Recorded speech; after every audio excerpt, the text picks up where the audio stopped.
Écoutez, bonjour, bienvenue à cette deuxième conférence de notre programmation d'automne 2020, Innovation en santé, présentée par la Direction des affaires académiques et innovation du CIUS de l'Ouest de l'île de Montréal.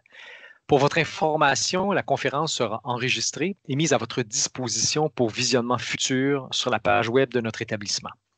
Alors, je me présente, Sylvain Charbonneau, chef du transfert des connaissances et innovation. Nous avons notamment aujourd'hui, donc à cette conférence, nous avons plus de 24 établissements qui sont représentés.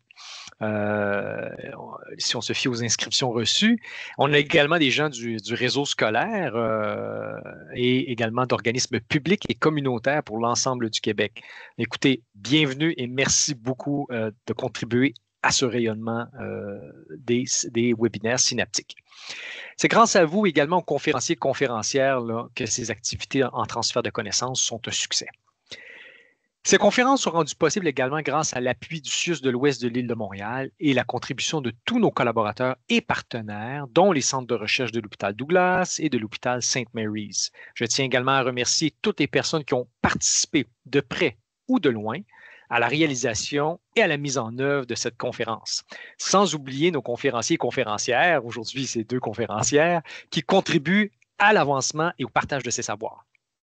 Donc, la conférence d'aujourd'hui a pour titre Cyberdépendance chez les jeunes, repérer, comprendre et agir.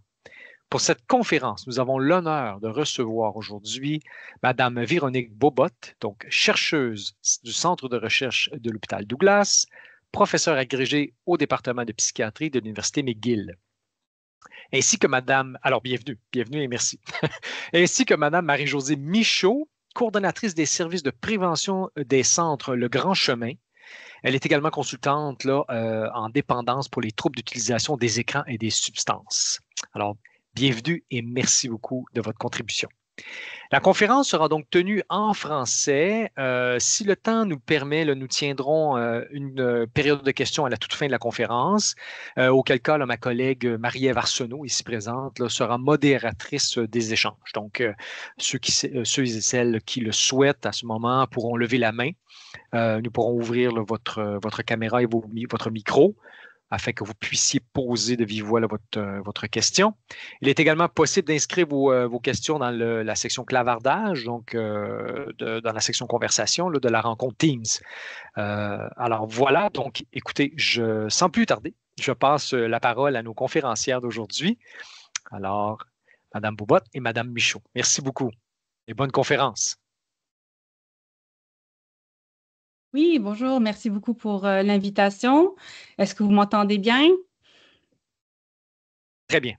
OK, parfait. Donc, je vais commencer par parler des mécanismes dans le cerveau, les mécanismes biologiques qui sont associés à la dopamine dans le cerveau et ce qui se passe quand on est à la recherche de dopamine dans une partie du cerveau qui est impliquée dans les récompenses.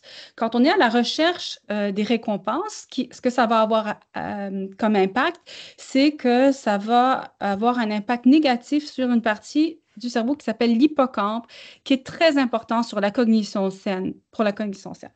Donc, on va commencer par parler de l'hippocampe et vous allez voir pourquoi c'est important de parler de l'hippocampe dans ce contexte. Donc, comme vous voyez ici, le survol de la première partie va impliquer l'explication de la fonction de l'hippocampe, l'implication dans les maladies neurologiques et psychiatrie et comment certains contenus d'écran vont avoir un effet néfaste sur l'hippocampe. Et après ça, comment l'hippocampe va être atrophié lorsqu'on va solliciter le système de récompense impliqué dans les noyaux codés.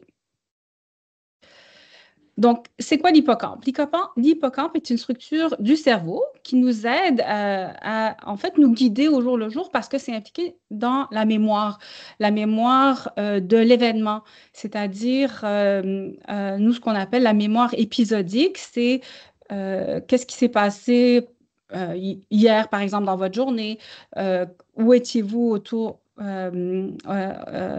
aux dernières actions de grâce, avec qui vous avez fêté Noël en 2023. Donc, lorsque vous pensez à l'événement, c'est un événement qui est arrivé juste une seule fois. Et c'est arrivé dans un certain contexte spatial, donc à un endroit.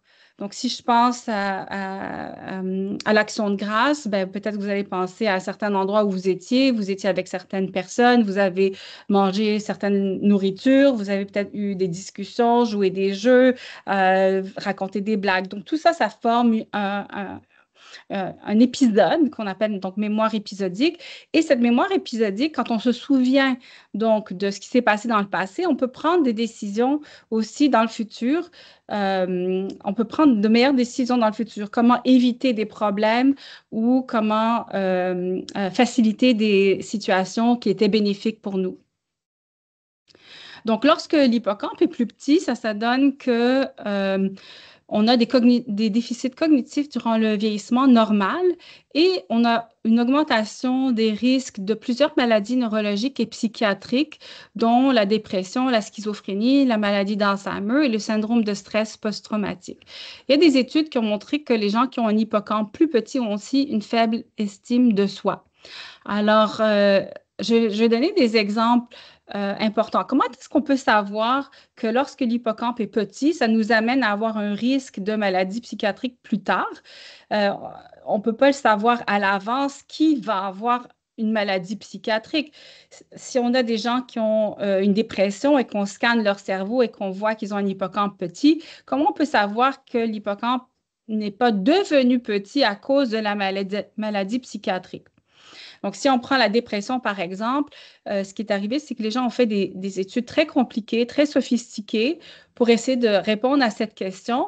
Et ils ont scanné des gens, par exemple, dans une étude spécifique, des adolescents qui avaient un très haut risque de dépression parce qu'ils avaient un historique familial important. Donc, un parent, par exemple, qui avait une dépression majeure. Et ce qu'ils ont trouvé, c'est que l'adolescent qui n'avait pas de dépression avait déjà un petit hippocampe. Fait que ça veut dire que l'hippocampe, quand il est petit, ça précède la maladie psychiatrique, mais ça amène cette vulnérabilité. Un autre exemple, c'est des gens qui ont un stress post-traumatique, comme par exemple des soldats qui vont à la guerre, ils vont avoir un petit hippocampe.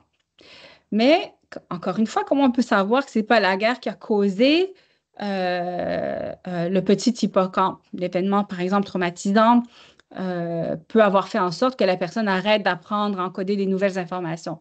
Mais là, ce qu'ils ont fait, c'est qu'ils ont scanné des jumeaux identiques de soldats qui avaient été à la guerre. Le jumeau n'avait pas été à la guerre, et bien le jumeau aussi avait un petit hippocampe. Donc, c'est très important d'avoir un hippocampe en bonne santé et c'est ça qui va nous donner une résilience contre beaucoup de maladies neurologiques et psychiatriques. Maintenant, il y a plein d'autres maladies qui sont associées à un petit hippocampe, dont le TDAH, les troubles obsessifs compulsifs, troubles bipolaires, épilepsie, diabète, cardiopathie, dyslexie, traumatisme crânien, même anoxie, anxiété, et puis évidemment la dépendance dont on va parler aujourd'hui. Donc, voici un exemple d'un hippocampe qui est petit, que vous voyez à droite. Donc, il y a ici, ce qu'on voit, c'est un scan du cerveau. Donc, c'est un scan qu'on appelle coronal. C'est une coupe, voilà, comme ça ici. Et l'hippocampe se situe dans les lobes temporaux, comme si c'était deux bananes derrière l'oreille. Et ce que vous voyez, c'est comme une tranche de banane. OK? Et vous voyez à gauche, encerclée en rouge, une tranche de banane qui est normale, elle est épaisse, alors que l'hippocampe à droite, la petite tranche de banane, elle est aplatie. Donc, vous voyez comment une personne qui a une dépression va avoir un petit hippocampe. Et ici, c'est un exemple dans mon laboratoire de personnes qui ont été atteintes de schizophrénie.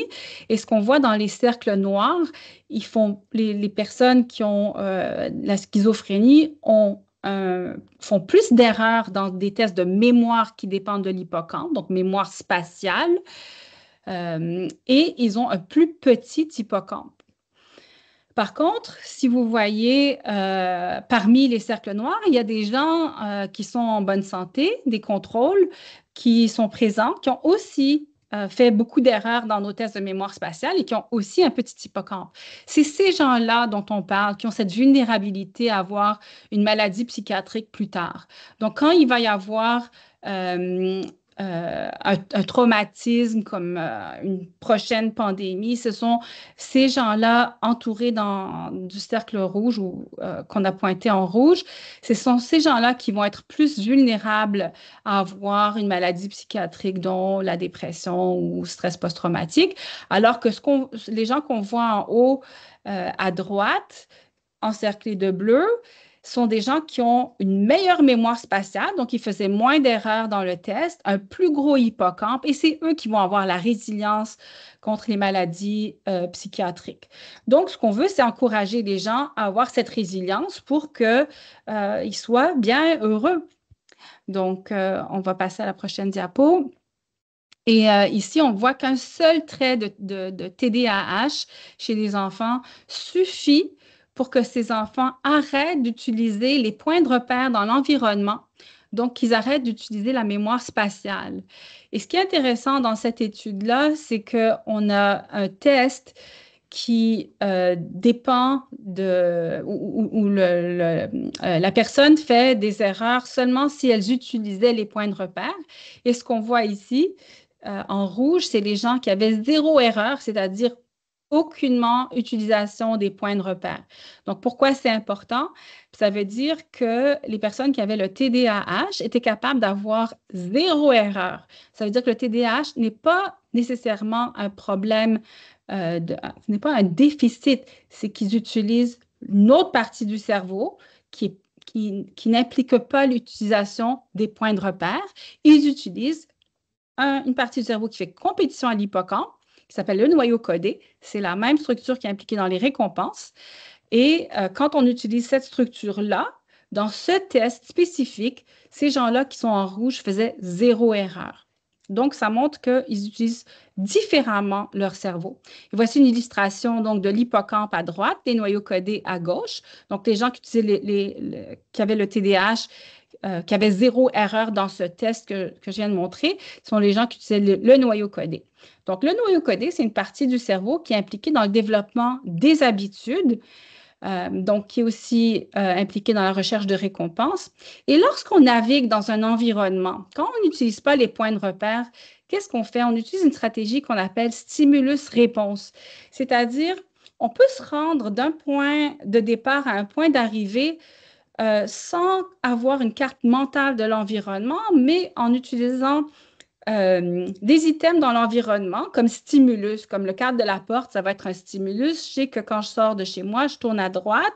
À la lumière, ça va être un autre stimulus. Quand j'arrive là, je tourne à gauche. Avec une série de gauche-droite qu'on suit, on va se rendre à notre destination sans connaître nécessairement la relation entre les points de repère.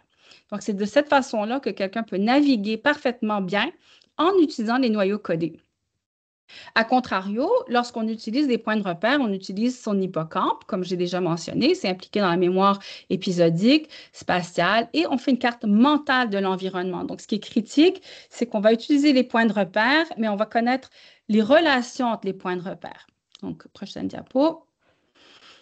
Et là, ce qu'on voit, c'est que les gens qui sont à la recherche de récompenses et qui utilisent donc les noyaux codés dans un test, donc le même test dont j'ai parlé plus tôt, ils vont consommer plus de tabac. Donc, vous voyez, la stratégie stimulus-réponse sont les gens qui sont en vert. Vous voyez qu'il y a beaucoup plus de consommation de tabac chez les gens qui utilisent cette stratégie qui dépend des noyaux codés versus ceux qui utilisent la stratégie qui dépend de l'hippocampe. Vous voyez, par rapport à la consommation de tabac, c'est très faible. Et c'est la même chose pour le cannabis. Donc, à droite, vous voyez, seulement 1/3 sont des usagers de cannabis chez les gens qui utilisent l'hippocampe versus 2/3 sont des usagers de cannabis chez les gens qui utilisent plus les noyaux codés. Et alors, ce qui est intéressant, c'est que dans 2 études complètement différentes, plus tard, on a reproduit ces résultats dans 2 autres études, donc dans 4 études en tout, on a remarqué que lorsque l'hippocampe est petit, les noyaux codés sont gros et vice-versa. Il y a une relation inverse entre les deux. Donc, il y a des gens, ici, on voit en haut, qui ont ici un gros hippocampe. Les gens qui sont à droite, en bas, sont des gens qui vont avoir un gros hippocampe, petit noyau codé. Et les gens en mauve qu'on voit en haut à gauche, c'est des gens qui ont un gros noyau codé et petit hippocampe. C'est eux qui sont à risque d'avoir les maladies psychiatriques. Alors, pourquoi c'est intéressant? C'est qu'on a reproduit ces résultats chez la souris. Ce que ça veut dire, le fait qu'on a reproduit ces résultats chez la souris, ça veut dire qu'on fait face maintenant à un mécanisme fondamental qui se retrouve à travers plusieurs espèces. Okay? Et comme je dis plus tôt, on a aussi reproduit ces résultats chez des personnes qui ont l'Alzheimer et des personnes âgées en bonne santé. Donc, ce que ça veut dire que si on utilise trop les noyaux codés, ça va atrophier l'hippocampe. Quand j'en ai parlé à des gens dans le passé, des neurologues, des gérontologues, ils m'ont dit, je ne te crois pas, c'est pas possible, il faut que tu le prouves. Alors, qu'est-ce qu'on a fait pour le prouver? On a utilisé des jeux vidéo. On a administré des jeux vidéo à des personnes en bonne santé, des jeunes adultes qui n'étaient pas au départ des joueurs de jeux vidéo de tir à la première personne. Donc, ils n'avaient pas de biais a priori à utiliser, à être à la recherche, en fait, de récompenses, parce que quand on joue un jeu vidéo de tir à la première personne, on va avoir des récompenses immédiates. On essaie de tirer le bonhomme, il explose et on va avoir des points. Et ce qu'on a fait, c'est qu'on a donc voulu étudier l'impact des jeux vidéo sur l'hippocampe et on l'a fait de plusieurs façons. On a fait 3 études différentes. Dans une étude, donc là, je vous ai décrit qu'on avait utilisé des non-joueurs. On a pris des non-joueurs qu'on a randomisés dans un groupe expérimental et contrôle. On les a scannés avant et après le jeu et on leur a demandé de jouer en laboratoire de façon à ce que l'exposition aux jeux vidéo était entièrement contrôlée. Et ils ont joué seulement 1 heure par jour pendant 3 mois. Et 1 heure par jour pendant 3 mois était suffisant pour causer une atrophie de l'hippocampe. Donc, on a reproduit ces résultats dans 2 études que je vais vous montrer dans la prochaine diapo, mais celle-là, ce que ça montre, c'est que si on prend des joueurs de tir à la première personne et qu'on scanne leur cerveau, déjà, on a remarqué une atrophie à l'hippocampe. Et c'est ce qu'on voit à droite. Donc, dans la section B, on voit un scan du cerveau encore une fois. Vous voyez l'hippocampe. Et ce qui est coloré, c'est ce qui marque l'atrophie chez les joueurs de tir à la première personne. Et ce qu'on voit à gauche, dans le graphique à gauche, c'est qu'en général, les joueurs de ce type de jeu sont des gens qui, à 83%, la majorité sont déjà des gens qui, naturellement, sont attirés à jouer des jeux de tir à la première personne. Donc, j'ai dit que j'ai fait 3 études. Donc, la première étude ce que je vous montre ici, c'est une étude où on a comparé des joueurs et des non-joueurs. Ça ne répond pas à la question de cause à effet et c'est pour ça que dans la prochaine diapo, on a fait l'étude où on a pris des non-joueurs et on les a scannés avant et après 90 heures de jeu. Et comme je vous ai dit auparavant, on a réussi à atrophier l'hippocampe.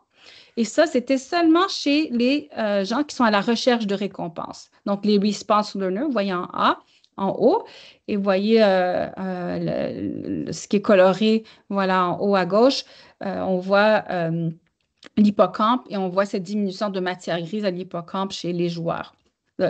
Pardon, tout le monde était des non-joueurs dans cette étude-là, mais c'est ceux à qui on a administré le jeu de tir à la première personne.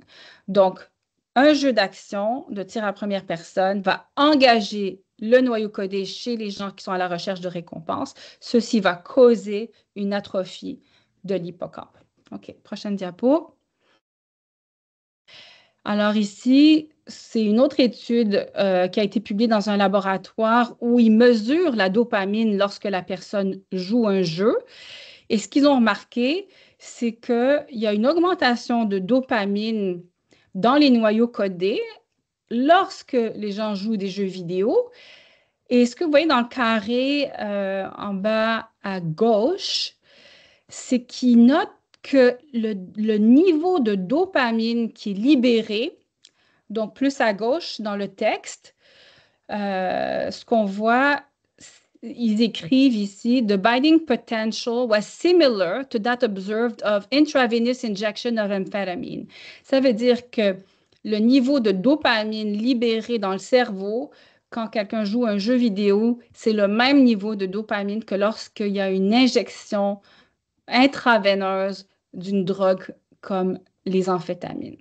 Prochaine diapo. Alors, voici comment réagissent les cellules dopaminergiques dans le cerveau. Lorsqu'on donne une récompense, si vous regardez à gauche, une cellule dopaminergique va avoir plus d'activité. Mais ce qui arrive, c'est que si on répète la récompense, répète, et que la personne s'attend à avoir une récompense, dans cette étude-là, ils ont présenté une image juste avant la récompense. Fait qu'on sait qu'on va avoir une récompense. Regardez ce qui se passe en haut à droite. Il y a une diminution totale de l'activité des cellules dopaminergiques lorsqu'il y a eu la récompense. Mais regardez ce qui se passe en bas à droite. C'est lorsqu'on s'attend à avoir une récompense, mais qu'on n'en a pas, on retient la récompense. Regardez ce qui se passe. Il y a une absence d'activité dopaminergique dans le cerveau. Quand il y a cette absence d'activité dopaminergique, c'est là que l'enfant se sent en manque quand il joue des jeux vidéo. Donc, quand un enfant joue des jeux vidéo et insiste à continuer à jouer alors que c'est le temps d'arrêter pour faire des activités, faire des devoirs, aller souper, c'est parce qu'il est en manque dans son cerveau. On est en train de lui enlever la chance de rétablir sa dopamine qui vient de s'adapter à cause des heures antérieures passées à être à la recherche de ses récompenses et recevoir ses récompenses de façon continue. Donc, pensez à ça. Et là, ce qu'on voit, c'est que lorsqu'on joue des jeux vidéo, là, c'est une étude chez des adolescents de 12 à 13 ans, les jeux vidéo vont prédire une augmentation de symptômes neurologiques et psychiatriques. Ici, c'est une étude sur le TDAH où on voit que les garçons vont voir une augmentation des symptômes de TDAH, mais c'est directement causé par les jeux vidéo. Donc, ici, c'est une étude longitudinale et on sait que les gens qui n'ont pas augmenté leur utilisation de jeux vidéo n'ont pas vu cette augmentation de symptômes TDAH. C'est vraiment le jeu vidéo qui cause l'augmentation de ces symptômes chez l'enfant. Mais maintenant qu'on a compris les mécanismes, maintenant qu'on comprend que le jeu vidéo stimule les noyaux codés, atrophie l'hippocampe. Quand l'hippocampe n'est pas utilisé, la personne est plus vulnérable aux maladies psychiatriques. On comprend que ce n'est pas un hasard. Prochaine diapo. Et ce qu'on voit dans une autre étude, c'est un résultat similaire, mais cette fois-ci chez les filles. On voit que les filles vont avoir une augmentation de symptômes de dépression lorsqu'elles utilisent l'Internet, dont les réseaux sociaux. OK? Oups. Et il y a d'autres études qui montrent que l'utilisation accrue du temps d'écran cause une augmentation de dépression, même des idées suicidaires, plus d'agressivité, être triste, se sentir seul. Et ce qu'on voit, alors, ce n'est pas étonnant que dans notre société, on voit une augmentation accrue de problèmes psychiatriques. Et ça ne va qu'augmenter si on ne fait rien. Et ce qu'on voit ici, c'est un article de la presse très récent qui dit que dans un sondage où on a étudié les diagnostics en 2021-2022, il y a une augmentation comparée à 2017-2018 où le niveau était environ à 5,9 de dépression, anxiété. Et ici, il y a une étude sur 20 000 personnes qui montre que, en fait, la socialisation protège de la dépendance. Et sur 20 000 personnes en Chine, ici, ils rapportent que maintenant 36%, OK, c'est en Chine, c'est pas ici, mais il y a des études qui montrent qu'aux États-Unis, il y a des résultats assez similaires. On est peut-être à 31% de gens qui sentent qu'ils ont un usage problématique de l'Internet en général. OK? Donc, voici pour ma partie. Et maintenant, je cède la parole à ma collègue Marie-Josée Michaud. Merci, Dr. Bobot. Bon midi à tous. Merci d'être présents dans ce webinaire. Alors, je suis très heureuse de vous parler en fait des services qu'on offre au Grand Chemin pour les jeunes ayant ce qu'on appelle, nous, une utilisation problématique d'Internet, là, sous le grand terme parapluie qui s'appelle la cyberdépendance. On peut changer de diapo. Alors, qu'est-ce que c'est la mission des Centres Le Grand Chemin? En fait, nous sommes un organisme à but non lucratif francophone. Les services sont entièrement gratuits. On offre des services aux jeunes adolescents, adolescentes de 12 à 17 ans qui ont un usage problématique de substances, une problématique en cyberdépendance, donc l'utilisation problématique d'Internet, ou encore un problème de jeu d'hasard et d'argent qu'on appelle aussi le jeu excessif. On offre également des services d'accompagnement et de soutien à leur entourage, donc les parents. Qu'est-ce que c'est le Grand Chemin? Brièvement, bien sûr. Ce sont des services internes de forte intensité avec hébergement. Donc, ces jeunes-là viennent chez nous pour une période de 8 à 10 semaines en interne intensif, donc 24 sur 24, 7 jours sur 7. Et ensuite, ils vont transférer à notre service de réinsertion sociale. C'est pour les 12 à 17 ans. On a 3 points de service, Montréal, Québec et à Saint-Célestin, qui est situé en Mauricie, centre du Québec. Les services sont gratuits. On reçoit environ 250 jeunes par année. Parmi ces 250-là, bien sûr, on a nos jeunes ayant un TUS, un trouble de l'usage de substances, et nos jeunes UPI également. On va travailler avec l'approche cognitivo-comportementale, l'entretien motivationnel et aussi l'intervention par la nature et l'aventure. Je vous ai sélectionné des petites citations de nos jeunes en traitement. Donc, qu'est-ce qu'ils disent de temps en temps, nos jeunes? J'aurais plein d'histoires à vous raconter, mais j'en ai sélectionné quelques-unes. Donc, une jeune qui disait, j'avais 3 téléphones, un pour mon usage personnel, un pour ma vie en ligne et un autre pour montrer à mes parents. Un autre jeune qui disait, je ne peux pas arrêter d'aller sur mes réseaux sociaux, hein, je suis famous. On était allé faire un recrutement pour un projet dans une école où une jeune est venue me voir pour me dire, Madame, je ne peux pas participer à votre projet parce que je suis rendue à 404 feux de cumulés. Pour ceux qui connaissent, les feux, c'est sur Snapchat, hein, quand on est un utilisateur régulier et qu'on a des conversations régulières à travers Snapchat, on reçoit des feux, donc un genre de récompense virtuelle. Et elle nous expliquait à quel point c'était important pour elle dans sa vie, hein, que ça lui amenait beaucoup de reconnaissance d'avoir accumulé au fil du temps autant de feux. Donc, un autre jeune disait, tous les jours, je me demande combien de messages je vais avoir à mon retour. Donc, cette idée-là obsédante pendant le traitement, on la voit, les jeunes, ils ont des obsessions, des cravings de retourner. Et c'est comme si ça occupe toujours une place dans leur tête, dans la vie, avant la thérapie. Ça prend toute la place. Et pendant la thérapie, ils sont encore très préoccupés hein, par ce qui se passe pendant qu'ils ne sont pas dans le en ligne, quand ils sont dans la vie hors ligne avec nous. Qu'est-ce qui se passe dans mon monde virtuel, dans mon monde en ligne? À travers les écrans, c'est ma seule façon d'avoir des amis. Donc, cette impression, encore une fois, de peut-être pas être à la hauteur, de ne pas avoir les habiletés sociales nécessaires pour créer des liens avec mon entourage, mais qu'à travers les écrans, c'est plus facile pour moi, je me sens compétent. Donc, comment on conçoit le rétablissement au Grand Chemin? En fait, on va vivre là, la fameuse question des fois qu'on reçoit, est-ce que vos jeunes vivent un succès? Hein? Est-ce qu'ils arrivent, là, que ce soit les jeunes qui ont un usage de substances problématiques ou au niveau de l'Internet? Ce qu'on va viser beaucoup, c'est d'avoir des améliorations significatives hein, dans la rémission de leurs symptômes de dépendance, dans leur autonomie fonctionnelle, dans leur vie familiale et sociale. Et on est un très beau laboratoire hein, pour travailler sur tout l'aspect social. Ils sont en groupe. Chaque point de service, je ne l'ai pas dit, mais on a entre 8 et 12 jeunes dans nos ressources. Et bien sûr, sur le plan de la santé physique, psychologique et spirituelle, pour ces jeunes-là, venir au grand chemin, ça veut dire se lever le matin, avoir un temps de douche comptabilisé, avoir un moment pour manger 3 repas par jour, des collations, aller dehors, aller en nature, trouver des nouveaux intérêts. Donc, une panoplie d'activités au niveau de la programmation qui va faire d'office euh, son effet au niveau de la santé, particulièrement la santé physique et psychologique, à dormir. Pour un jeune ayant un problème de cyberdépendance, dormir à des heures régulières, un nombre d'heures spécifiques chaque nuit.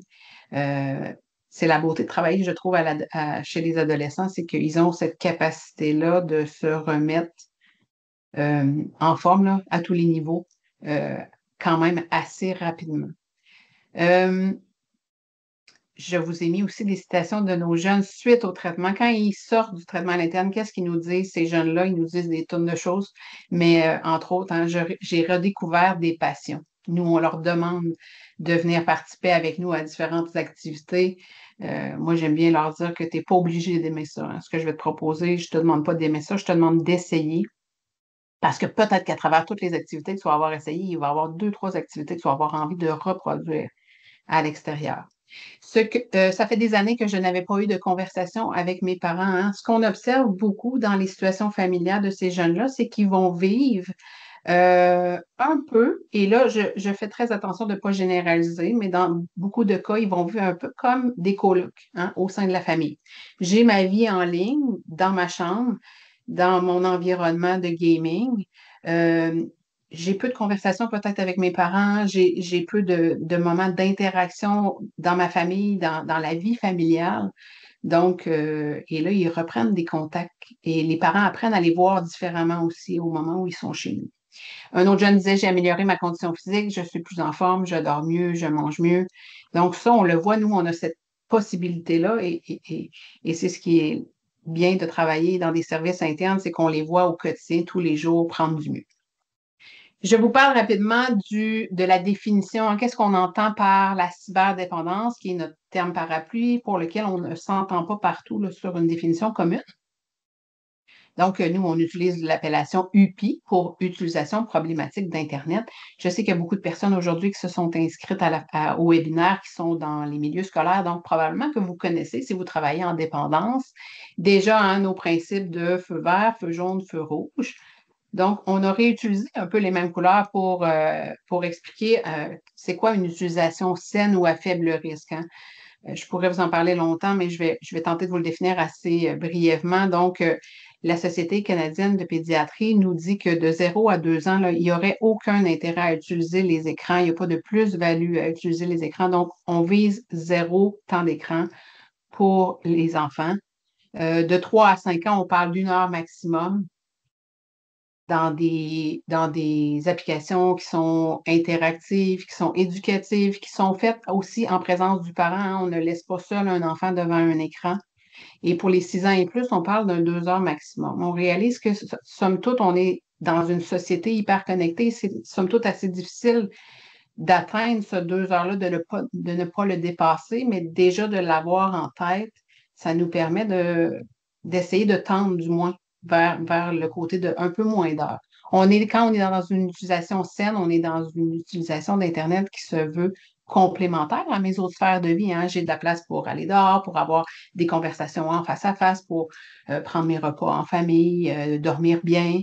Surtout quand on est un ado, on a besoin de plusieurs heures de sommeil hein, parce que ça, ça, ça demande beaucoup d'énergie de grandir, de se faire pousser un cerveau. Donc toutes ces sphères-là dans lesquelles mon utilisation d'Internet, elle se veut complémentaire, donc à très faible risque ou une utilisation, somme toute, assez saine. Quand on parle de l'utilisation à risque, vous avez peut-être entendu parler aussi de d'autres termes, comme par exemple l'hyperconnectivité, hein?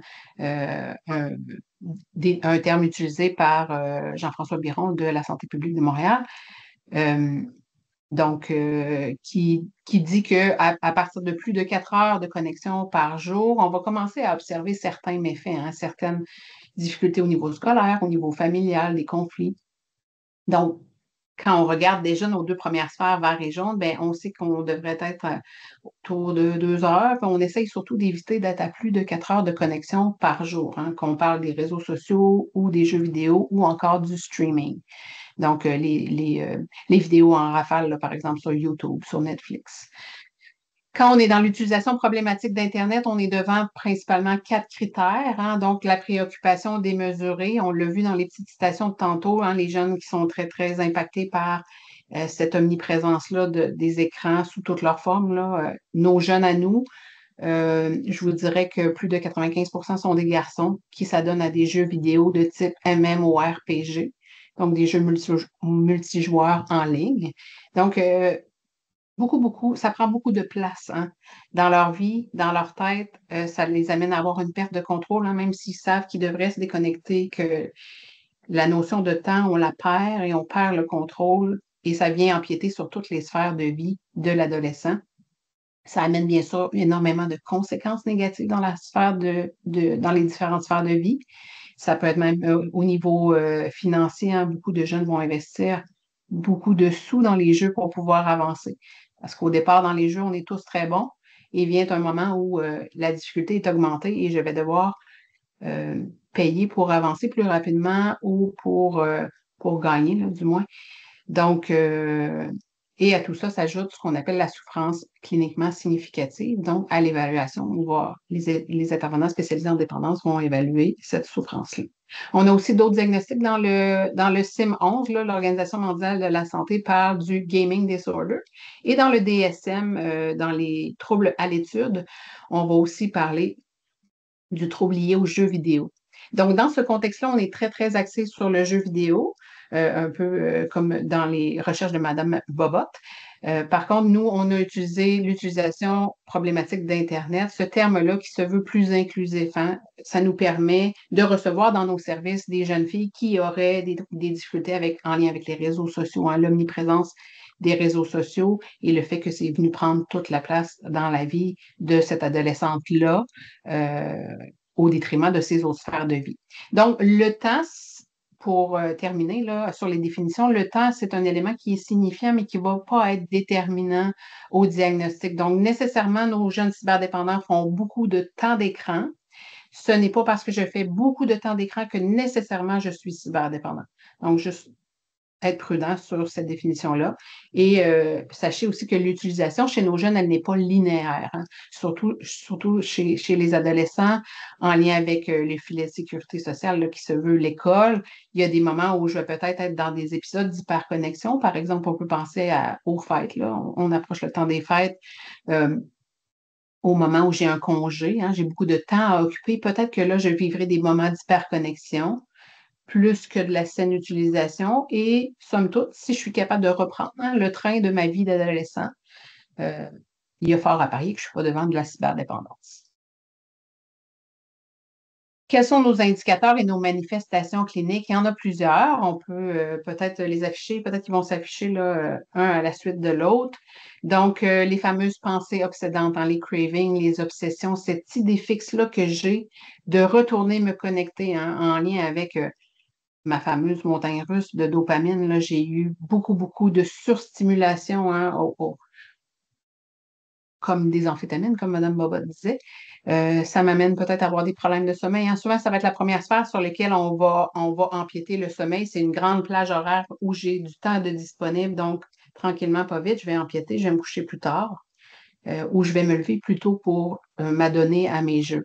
Ça m'amène à avoir des difficultés relationnelles, de plus en plus de solitude, d'isolement, de moins en moins d'activités avec les amis, moins d'intérêt aussi pour les autres activités qui étaient peut-être présentes dans ma vie avant, l'arrivée des jeux, de la console, de l'euphorie lorsque je me connecte. Bien sûr, beaucoup de conflits familiaux, hein. On reçoit énormément de demande d'aide de familles qui ne savent plus comment faire pour gérer le numérique. Aussi, au niveau de l'alimentation, des mauvaises habitudes. Et un concept qui s'appelle la dette de temps. La dette de temps se définit comme étant, en fait, le temps que j'ai passé dans les jeux vidéo, que j'ai surinvesti dans le en ligne, je l'ai désinvesti, donc j'ai oublié de m'investir dans mes différents stades de développement de l'adolescence, ce qui fait que mon adolescent qui a, pour dire quelque chose, 17 ans chez nous, d'âge biologique, ben, peut-être aura des compétences au niveau des habiletés sociales, au niveau de la gestion des émotions, au niveau euh, la gestion de son stress, etc., d'un jeune beaucoup plus jeune que son âge biologique, hein, comme s'ils avaient euh, oublié d'embarquer dans le train de la vie de l'adolescent, somme toute typique. Et il y a un ensemble de premières fois qui n'a pas été réalisé. Hein. La première fois où je vais aller coucher chez un ami, la première fois où je vais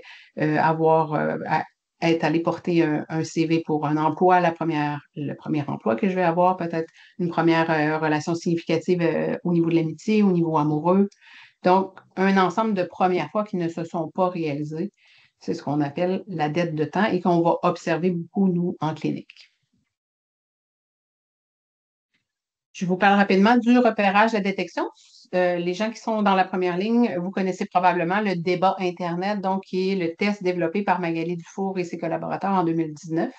Donc, qui est un outil avec 7 questions. Dans la première question, on va aller décortiquer ce que notre jeune fait à l'intérieur de l'Internet. Et ensuite, on va aller voir ça représente combien d'heures et pour quelles raisons on l'utilise. Hein. On va évaluer, entre autres, on va on va avoir des indicateurs au niveau de la perte de contrôle, au niveau des affects négatifs, les affects comme la tristesse, etc.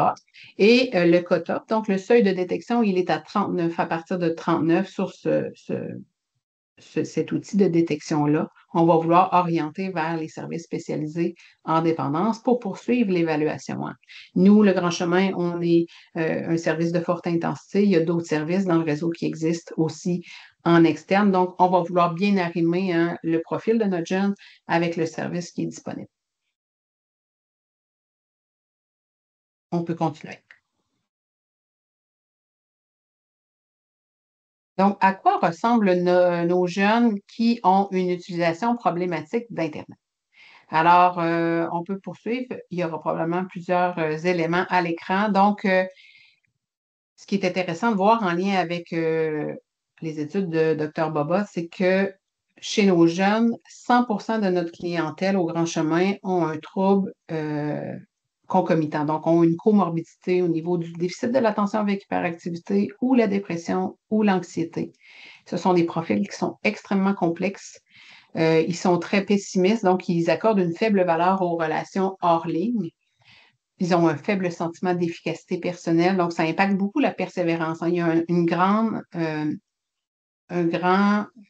amotivation. Donc, ils ont un syndrome amotivationnel, là, donc difficulté à se mettre en action, pairé avec l'estime de soi, une faible estime de soi, comme Dr. Bobot discutait tout à l'heure. Ils font beaucoup d'évitement, beaucoup de solitude, d'isolement, du désengagement relationnel.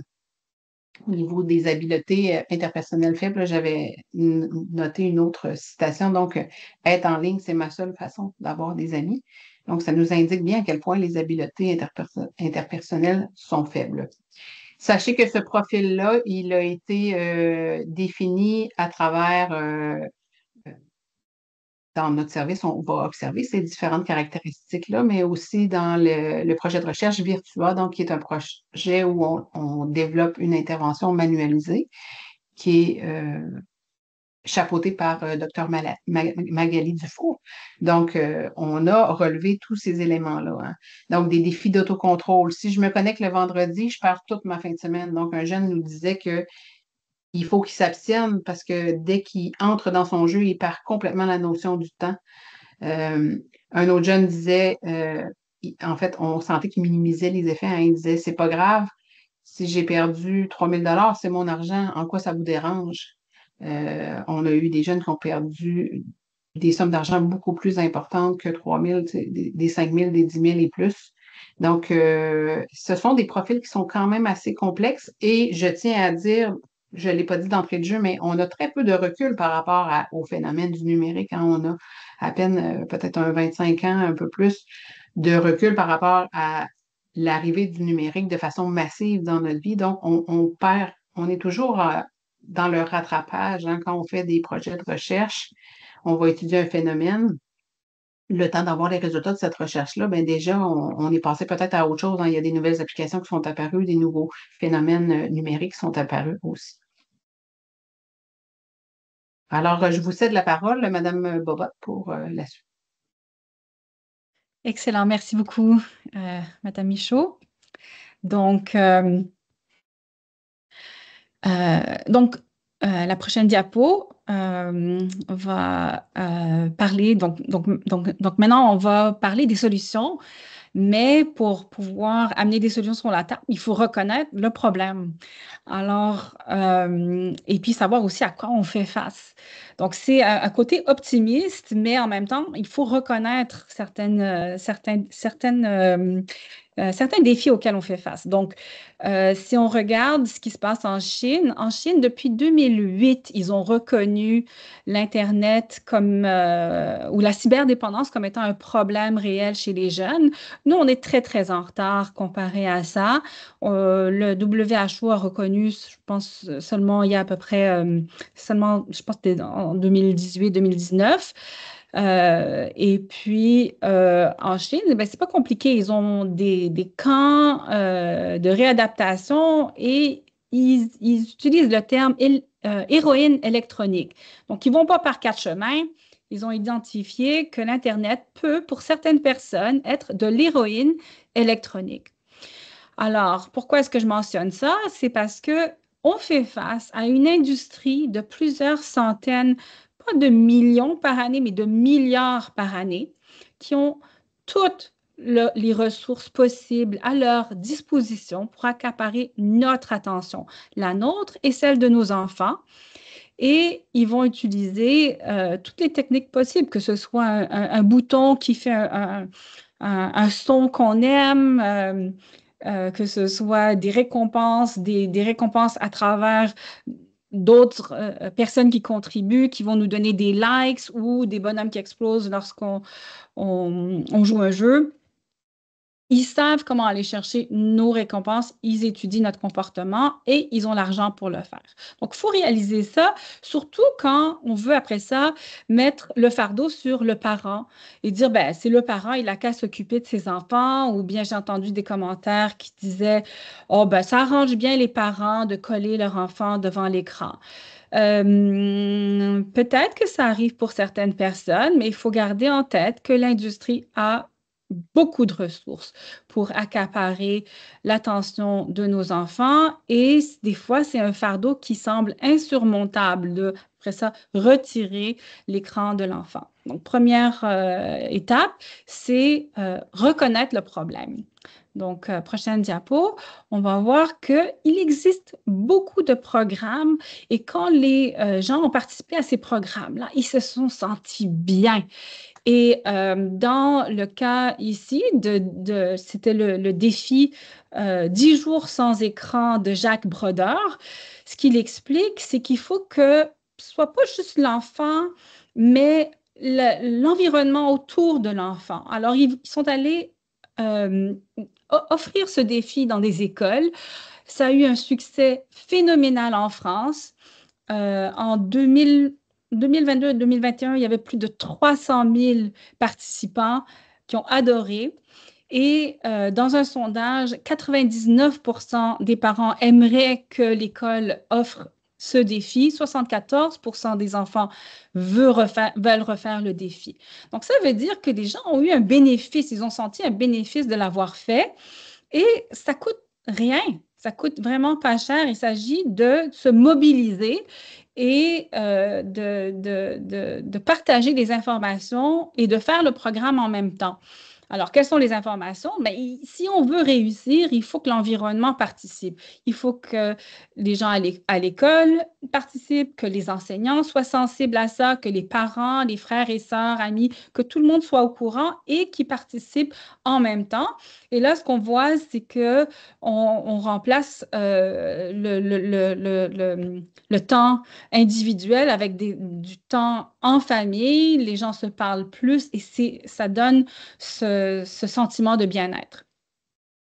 Et il y a d'autres options aussi qui sont disponibles ici au Québec. Ici, c'est deux exemples d'organismes qui offrent des solutions de pose d'écran, dont l'Association des optométristes ou le Ciel. Et donc, il existe des outils qu'on peut utiliser. Il y a d'autres diapos qui vont montrer d'autres solutions comme Tech for Good.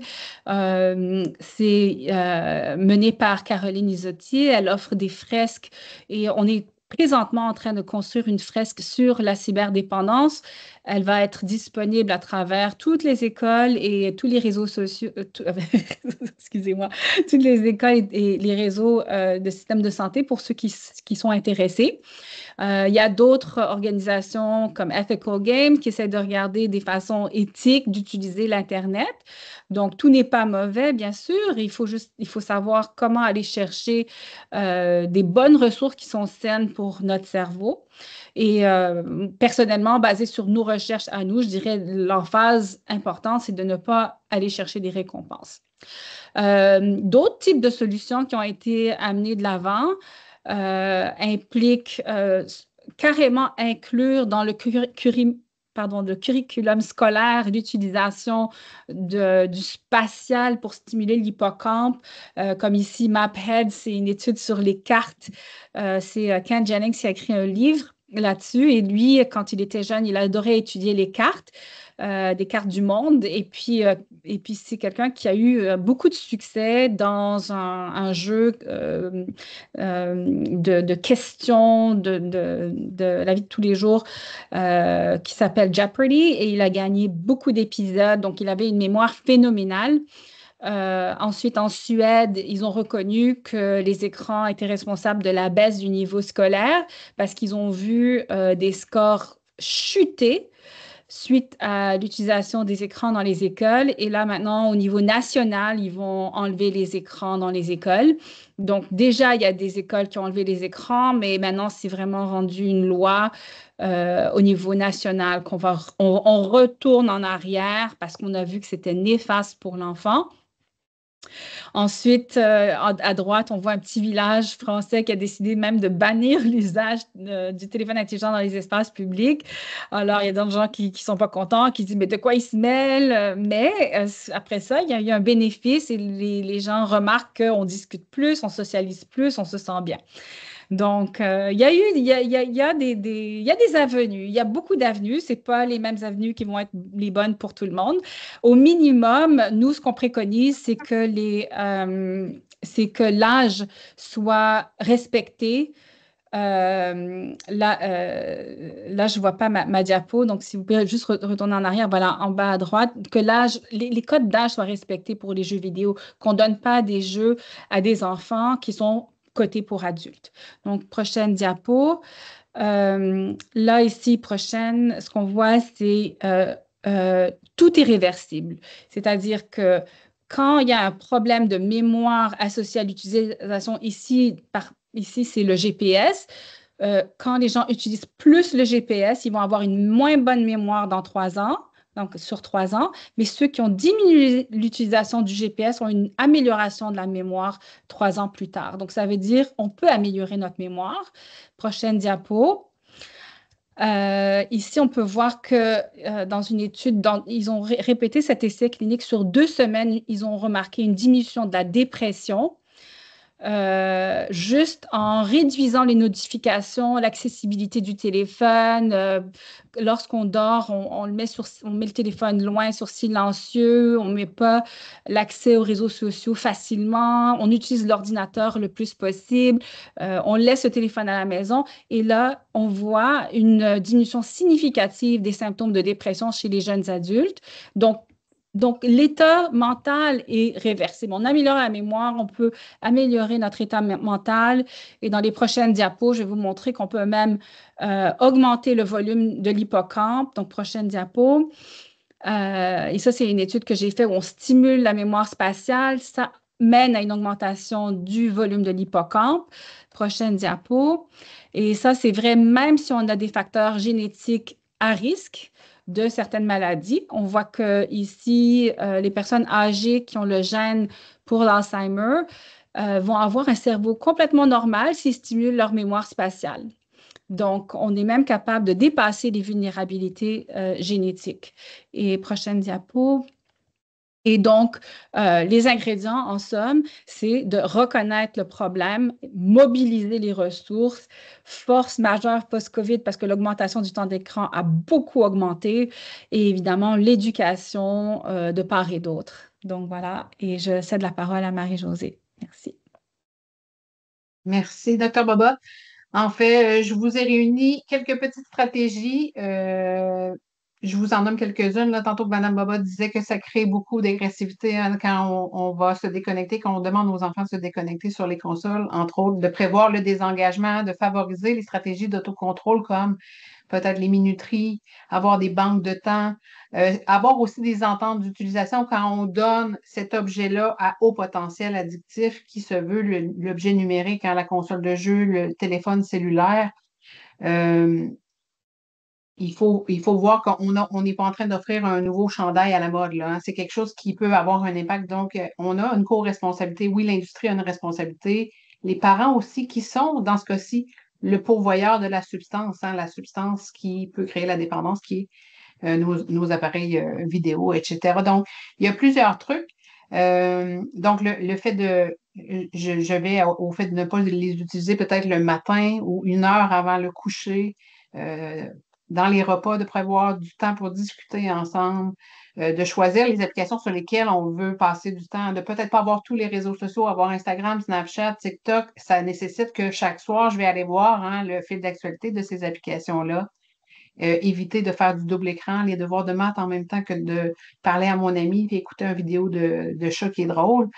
Il faut penser en termes de temps, oui, c'est important, mais il faut aussi penser en termes de qualité de ce qu'on fait à travers les écrans.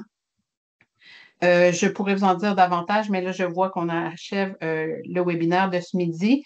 La fameuse campagne Pose ton écran, qui est une superbe initiative là, de Capsana, qui est super, qui nous invite à faire des défis sans écran 24 heures et qui nous donne beaucoup de trucs et astuces. Je vous invite fortement à aller consulter le posetonecran.com. Vous avez des fiches conseils pour les 0-5 ans, les 6 à 12 ans, des espaces pour les jeunes, les professionnels, les parents et les ententes, les fameuses ententes avec le cellulaire, les ententes numériques. Hein, on veut paramétrer tout ça. On veut pouvoir se dire c'est quoi nos attentes en tant que parents, en tant que famille, qu'est-ce qu'on veut mettre en place dans nos environnements de vie familiale pour être moins impactés des écrans, avoir, nous, le contrôle sur ces objets-là qui sont fort utiles, mais pas qu'eux aient le contrôle sur nous. J'avais inscrit un peu rapidement qu'est-ce qu'on travaille avec les jeunes en réadaptation au grand chemin. Donc, on va travailler les habiletés relationnelles. On va travailler à comprendre c'est quoi la dépendance. On va remettre en place les besoins de base, travailler sur les mécanismes d'autocontrôle et diversifier les activités. Alors, merci tout le monde. Merci beaucoup, Madame Bobot et Madame Michaud. Écoutez, c'est très intéressant. Il y a énormément de questions dans le clavardage. Je pense que ça a suscité beaucoup de réactions. J'ai également pris beaucoup de notes. Écoutez, ça va être très utile.